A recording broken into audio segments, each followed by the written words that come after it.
Hello everyone, maths power ચેનલમાં આપનું હાર્દિક સ્વાગત છે. વિડીયો શરૂ કરતાં પહેલાં આપણે પ્રભુને યાદ કરીશું.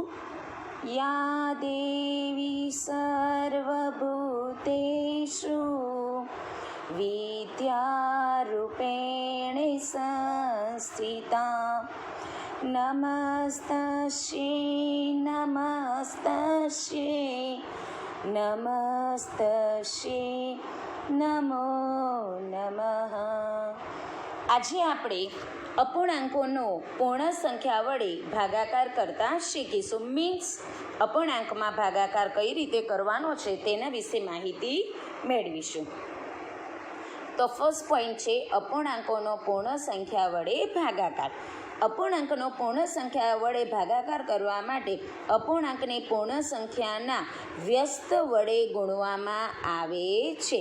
અહીંયા તમે એક્ઝામ્પલ જુઓ, 2/3 ડિવાઇડેડ બાય 5. હવે અહીંયા એકલો 5 છે. ઓકે, તો 5 એ કેવી સંખ્યા છે? પૂર્ણ સંખ્યા છે. તો મારે અપૂર્ણાંકનો પૂર્ણ સંખ્યા વડે ભાગાકાર કરવો હોય તો અપૂર્ણાંકને પૂર્ણ સંખ્યાના શેના વડે ગુણવામાં આવે છે? વ્યસ્ત વડે ગુણવામાં આવે છે. તો અહીંયા મારે પૂર્ણ સંખ્યાનો વ્યસ્ત લેવો છે, અને વ્યસ્ત ક્યારે બને? અંશ અને છેદ હોય તો. એટલે અહીં આપણે શું કરીશું? અંશમાં 5 છે, છેદમાં શું મૂકી દઈશું? 1 મૂકી દઈશું.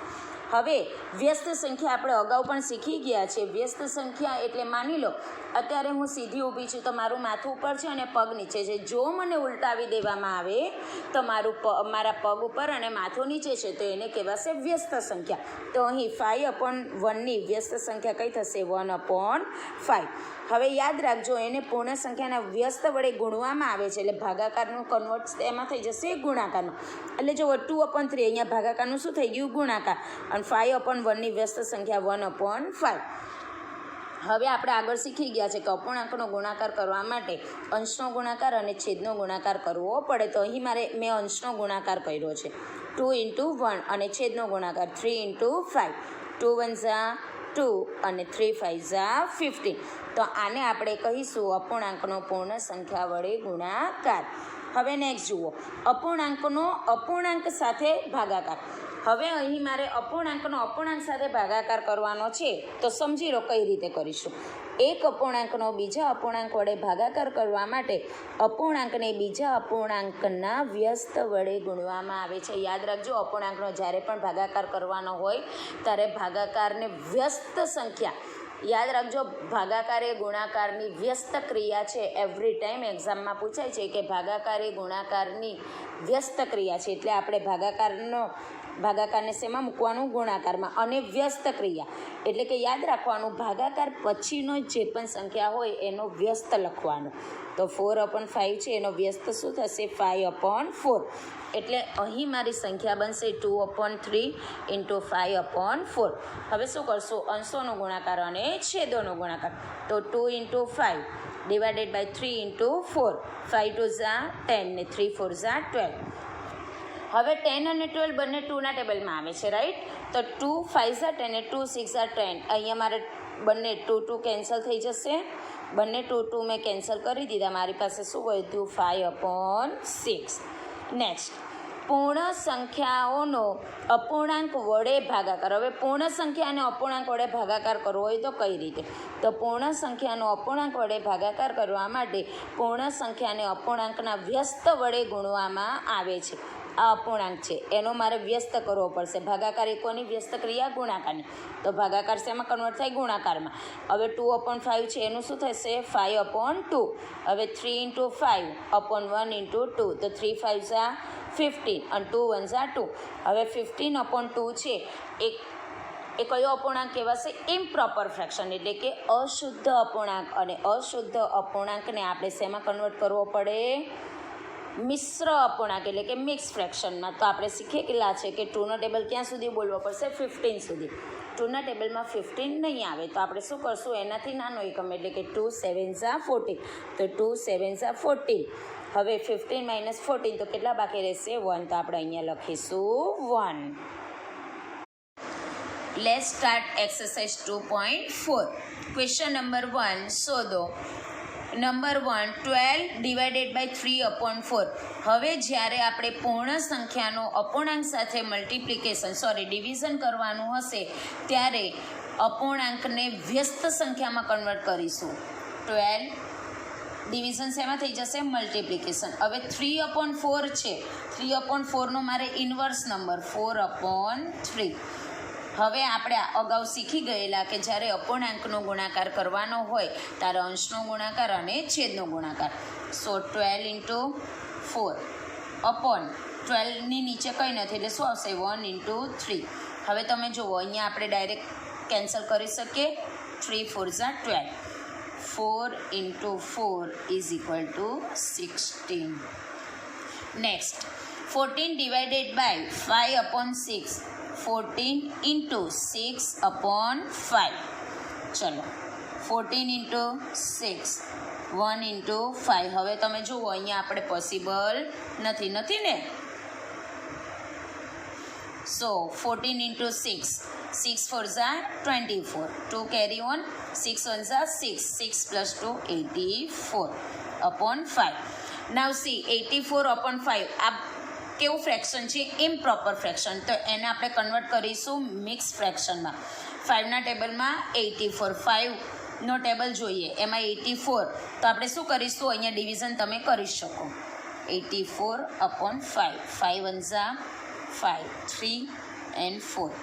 5 6 = 30. 16 and 4. Next 8 divided by 7/3. So 8 into આ 7/3ની ઇન્વર્સ સંખ્યા એટલે કે વ્યસ્ત સંખ્યા 3/7.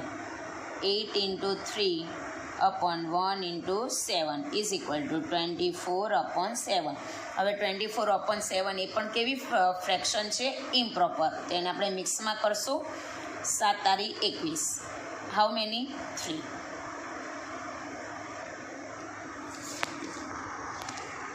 Question number 2. નીચે આપેલ દરેક અપૂર્ણાંકનો વ્યસ્ત શોધો. મેળવેલ વ્યસ્ત સંખ્યાઓનું શુદ્ધ અપૂર્ણાંક, અશુદ્ધ અપૂર્ણાંક અને પૂર્ણ સંખ્યાઓમાં વર્ગીકરણ કરો. સૌથી પહેલાં આપણે બધાની વ્યસ્ત સંખ્યા લખીશું. તો 3/7ની વ્યસ્ત સંખ્યા ઉલટાવાની, રાઈટ? વ્યસ્ત એટલે શું આવશે? 7/3. હવે 7/3 છે એ તમારો કયો અપૂર્ણાંક છે એ તમારે લખવાનું છે. તો તમે જુઓ અહીં અંશ મોટો અને છેદ નાનો છે. તો જે અપૂર્ણાંકનો અંશ મોટો અને છેદ નાનો હોય એને કેવો અપૂર્ણાંક કહેવાશે? અશુદ્ધ અપૂર્ણાંક. તો અહીંયા લખીશું 7/3 એ અશુદ્ધ અપૂર્ણાંક છે. નેક્સ્ટ 5/8. તો પહેલાં આપણે શું લખવું પડશે? 5/8ની વ્યસ્ત સંખ્યા લખીશું. 5/8ની વ્યસ્ત સંખ્યા = 8/5. આની વ્યસ્ત સંખ્યા કઈ થઈ? 8/5. અહીં પણ શું થાય છે? અંશ મોટો છે, છેદ નાનો છે એટલે કયો અપૂર્ણાંક કહેવાશે? અશુદ્ધ અપૂર્ણાંક. તો લખવું પડશે 8/5 એ અશુદ્ધ અપૂર્ણાંક છે. નેક્સ્ટ 9/7. તો 9/7ની વ્યસ્ત સંખ્યા = 7/9. હવે અહીં જુઓ અંશ નાનો ને છેદ મોટો. તો આ કયો અપૂર્ણાંક કહેવાશે? શુદ્ધ અપૂર્ણાંક. 7/9 એ શુદ્ધ અપૂર્ણાંક છે. નેક્સ્ટ 6/5. તો 6/5ની વ્યસ્ત સંખ્યા = 5/6. તો આ કયો અપૂર્ણાંક કહેવાશે? શુદ્ધ અપૂર્ણાંક. 5/6 એ શુદ્ધ અપૂર્ણાંક છે. Question number 3. શોધો. અહીં પણ આપણે ડિવિઝન કરવાનો છે પણ અહીં અપૂર્ણાંકનો પૂર્ણ સંખ્યા સાથે ભાગાકાર કરવાનો છે. તો સ્વાભાવિક છે આપણે બધા સમમાં પૂર્ણ સંખ્યાનો શું લખશું? વ્યસ્ત સંખ્યા લખીશું. 7/3. હવે આપણને જો અહીંયા પૂર્ણ સંખ્યાની વ્યસ્ત લખવાની કીધી હોય તો આપણે સ્વાભાવિક છે પૂર્ણ સંખ્યા નીચે 1 મૂકી દઈશું. કેમ? તો તમને ઇઝીલી એની વ્યસ્ત સંખ્યા મળી જશે. તો 7/3 ઇન્ટુ વ્યસ્ત સંખ્યા એટલે કે ઉલટાવાની, તો શું આવશે? 1/2. હવે 7 ઇન્ટુ 1/3 ઇન્ટુ 2. 7 1 7, 3 2 6. 6 1 6 and 1. જો એક વસ્તુ ધ્યાન રાખવાનું, જ્યારે આપણને અશુદ્ધ અપૂર્ણાંકમાં આન્સર મળે ને તો એને ફરજિયાત મિશ્ર અપૂર્ણાંકમાં ફેરવી દેવાનું. ભલે આપણને કોઈ પણ નોટિસ આપી હોય કે ન આપી હોય, પણ એને આપણે મિશ્ર અપૂર્ણાંકમાં કન્વર્ટ કરી દેવાનું. નેક્સ્ટ 4/9. અહીંયા પણ આપણે 5 નીચે શું મૂકીશું? 1 into 1/5. So 4 into 1/9 into 5. 4 1 4 and 9 5 45. That means 4/45. Next 6/13 into 1/7. 6 into 1, 13 into 7. 6 1 6, 13 7 3 7 21. 1 2 carry on. 7 1 7 plus 2 91. Question number 4 શોધો. અહીં તમને અપૂર્ણાંકનો અપૂર્ણાંક સાથે ભાગાકાર કરવાનો કીધો છે. તો યાદ રાખવાનું, ભાગાકારના ચિહ્ન પછીની જે સંખ્યા હશે એને આપણે વ્યસ્ત સંખ્યામાં કન્વર્ટ કરવાની છે. અને એવરી ટાઈમ પૂછાય છે કે ભાગાકાર એ ગુણાકારની ખાલી જગ્યા ક્રિયા છે, તો શું લખવું પડશે? વ્યસ્ત ક્રિયા છે. 2/5 ઇન્ટુ 1/2 એટલે 2/1. 2 into 2/5 into 1. 2 2 4, 5 1 5. આ શુદ્ધ અપૂર્ણાંક છે એટલે એને આપણે મિશ્ર અપૂર્ણાંકમાં ફેરવી શકીએ નહીં. નેક્સ્ટ 4/9 ઇન્ટુ 2/3નું વ્યસ્ત 3/2. 4 into 3, 9 into 2. જો 2 2 4 and 3 3 9. So my answer is 2/3. Next. હવે આ થોડું ડિફિકલ્ટ છે. ડિફિકલ્ટ નથી, પણ અહીં તમને બંને મિશ્ર અપૂર્ણાંક આપેલા છે. મિશ્ર અપૂર્ણાંકને પહેલાં આપણે શેમાં કન્વર્ટ કરીશું? અશુદ્ધ અપૂર્ણાંકના. તો કઈ રીતે? 5 3 15. 50 plus 1, 16/5. Divided by 3 1 3. 3 plus 2, 5/3. is equal to 16/5 into 3/5. चलो 16 into 3, 5 into 5. 16 3s are 48 and 5 5s are 25. હવે આપણે આને કન્વર્ટ કરીશું. 15 1s are 25 1s are 25. How many remaining? 23. Next આને પણ આપણે શેમાં કન્વર્ટ કરીશું? ઇમ્પ્રોપર ફ્રેક્શન એટલે કે અશુદ્ધ અપૂર્ણાંકમાં. 5 2 10, 10 plus 1 11/5 ડિવાઇડેડ બાય 5 1 5, 5 plus 1 6/5. હવે આપણે આ સંખ્યાને વ્યસ્ત સંખ્યા લખવાની છે. 11/5 ઇન્ટુ 5/6.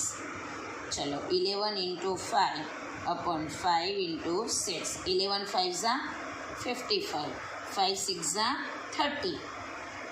એને આપણે મિક્સ ફ્રેક્શનમાં કરશું તો શું આવશે? 30 1 30 and 25. So my answer is 1 integer 25/30.